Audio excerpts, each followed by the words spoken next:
நாளைக்கு சிவராத்திரிங்க. சிவராத்திரியில் முக்கியமாக சாமி கும்பிடும்போது பானகம்னு ஒன்று செஞ்சு வைப்பாங்கங்க. அது ரொம்ப ஈஸி தாங்க செய்கிறது. அது எப்படி செய்கிறதுன்னு பார்ப்போங்க. அது கூட பயிர் வேக வச்சு சாப்பிடுவாங்க. நம்ம பானகம் செய்கிறது எப்படின்றத நான் செஞ்சு காமிக்கிறேங்க.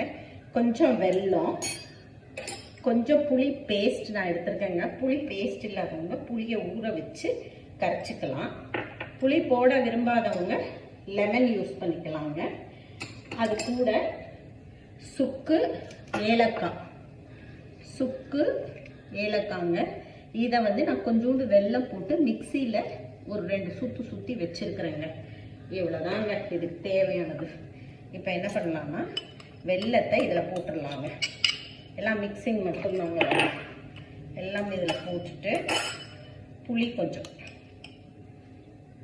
பார்த்து போட்டுக்கோங்க. புளி ரொம்ப ஜாஸ்தி போட்டுக்காதீங்க. இந்த தண்ணி கொஞ்சம் சுடு தண்ணிங்க.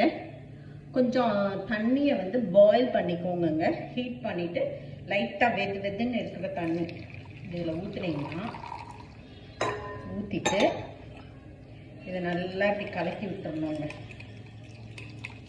கலக்கிட்டு இந்த இது இருக்குது பார்த்தீங்களா, இந்த ஏலக்காய் இதை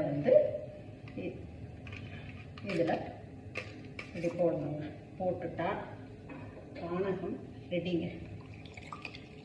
இது இருக்குதுங்களா, இவ்வளோதாங்க பானகங்கிறது. வேறு எந்த இதில் புளி சேர்த்துக்காதவங்க, இப்படி புளி விரும்பாதவங்க லெமன் போட்டுக்கோங்க. இது இப்படி வருங்க. பார்த்தீங்களா, அதுதான் பானகம். இது மாதிரி நீங்களும் ட்ரை பண்ணுங்க, செஞ்சு பாருங்க.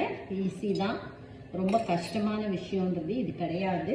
நீங்கள் செஞ்சு பாருங்கள். நாளைக்கு சிவராத்திரிக்கு செய்யுங்க.